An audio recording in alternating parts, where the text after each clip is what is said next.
Riêng anh ấy không bật lại cho chúng mình thành tài này ít lại. Anh hiểu không? Nó tên nó thích nhiều không?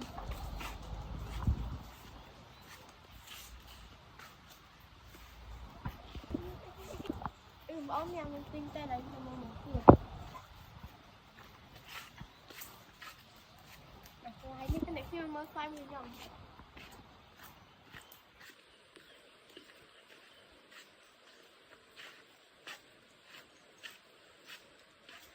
Nhưng mà bạn mẹ được ai mới một cái này nó nhiều.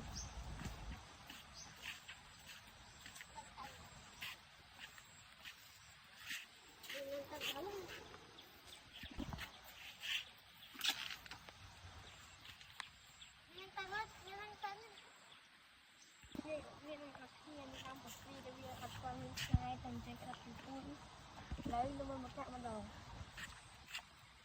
Nên là như con cái này nó lại một thì ngán tay.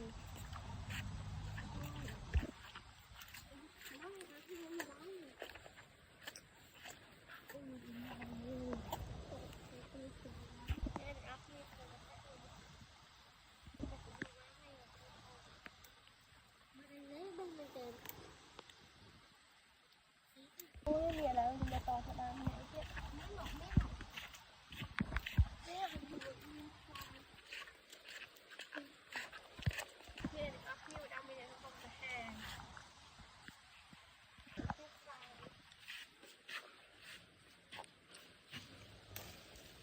Để áp nhiệt bên những cái này là của bụng bờ.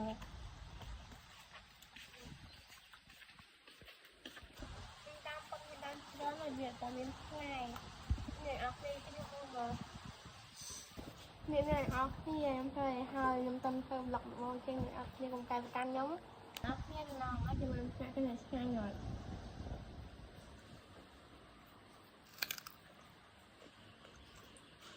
Mình khuyên em nào cái tay làm mớm đây là áp nhiệt.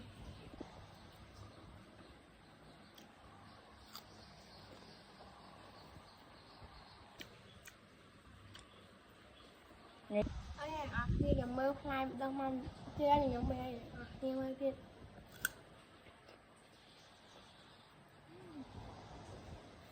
Cái này là sẽ quay người đâu nằm tay trên chẳng bán ngành thôi nhìn áo kia bị đặt cổ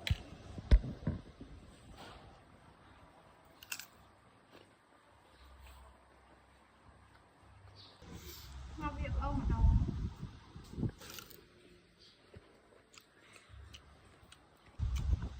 hay á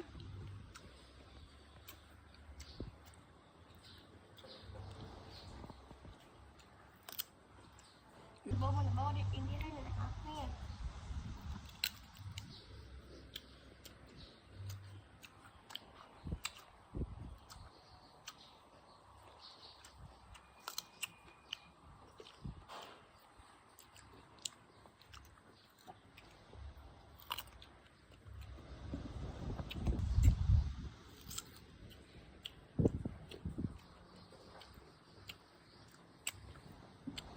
bác này ngọc khi nó ôi mình pan nông tăng lại nga làm này em thuộc này ngọc khi mới bye bye